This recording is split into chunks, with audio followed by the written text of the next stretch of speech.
ہاتھوں سے تیرا نامور دوست مارا گیا تھا جس کی مظلومیت نے تیرے محبوب کو اشکبار کر دیا. سید الشہداء حمزہ حمزہ سید الشہداء حمزہ حمزہ محمد رسول اللہ. الہ العالمین کچھ نہیں مانگتا ہوں، بس ایک آرزو ہے. ان ہاتھوں سے تیرا دوست قتل ہوا تھا، اب انہی ہاتھوں سے اپنا کوئی نامور دشمن بھی مروا دے.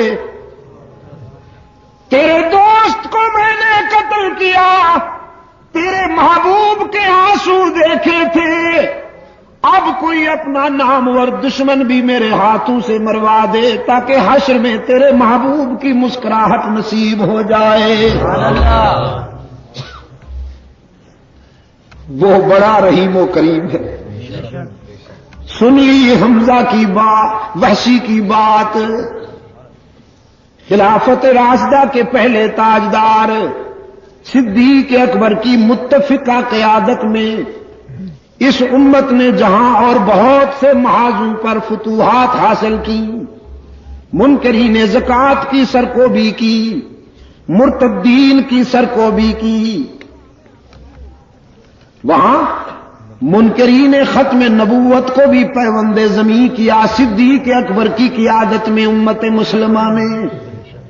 مسلمہ کذاب، جھوٹا داعی نبوت، جس نے نبوت کا دعویٰ کر رکھا تھا رحمت عالم صلی اللہ علیہ وسلم کے مقابلے میں، صدیق اکبر کی قیادت میں یہ امت اس فتنے کے خلاف جہاد کر رہی تھی. بڑے سجیلے نوجوان بھرتی تھے، مجاہدین کا لشکر تیار تھا. اس لشکر میں وحشی بن حرب بھی شامل تھا. میدان میں تیاری ہو رہی ہے، صبح میدان میں اترنا ہے. وحشی ساری رات دعا مانگتا رہا. مجاہد تیر و تلوار کو درست کرتے رہے اور وحشی رات کے سناٹے میں آنسو کی برسات میں دعا مانگتا رہا، رب العالمین میری آرزو پوری کر دے. صبح ہوئی، لشکر میدان میں اترا. کچھ دیر کے بعد وحشی کی آواز گونجی، فرزندان اسلام مبارکباد دو، محمد کے خدا نے میری آرزو پوری کر دی. لوگوں نے دیکھا وحشی مسلمہ کے سینے پہ پاؤں رکھے ہوئے ہیں اور اس کا سر کاٹ کر نیزے پہ اٹھا رکھا ہے. آنکھوں میں خوشی کے آنسو ہیں، لبوں پہ فاتحانہ مسکراہٹ ہے. کہنے لگا احد کے منظر نے رسول اکرم کو آبدیدہ کر دیا تھا، اب اس ادا کے ساتھ حشر میں رحمت عالم کے سامنے پیش ہو کر کہوں گا، محمد تیرے دوست کو بھی میں نے قتل کیا تھا، لیکن پھر تیرے بات نبوت کا دعویٰ کرنے والے کو بھی جہنم رسید کر کے آیا ہوں. اور میرے عزیز دوستوں، خلافت راشدہ کے حوالے سے،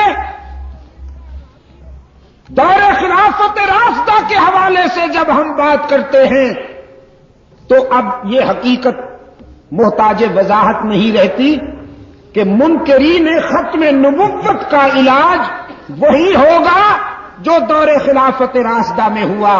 اس امت نے صدیق اکبر کی متفقہ قیادت میں منکرین ختم نبوت کے لیے جو فیصلہ کیا ہے، اس سرزمین پر جب اسلام کے نظام عدل کی صبح طلوع ہوگی تو پھر انشاءاللہ قادیانیوں کو فوج میں، سول میں، کلیدی عہدوں پر نہیں برداشت کیا جائے گا، بلکہ ان سب کے ساتھ وہی حاصل ہوگا جو مسلمہ کذاب کا ہوا.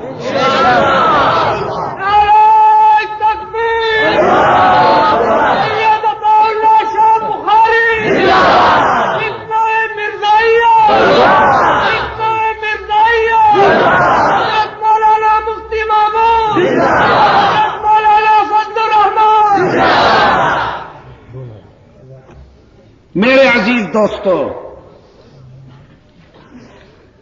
آج اسلام کا نام لینے والوں نے ابھی تک قادیانیوں کو فوج اور سول سے علیحدہ نہیں کیا.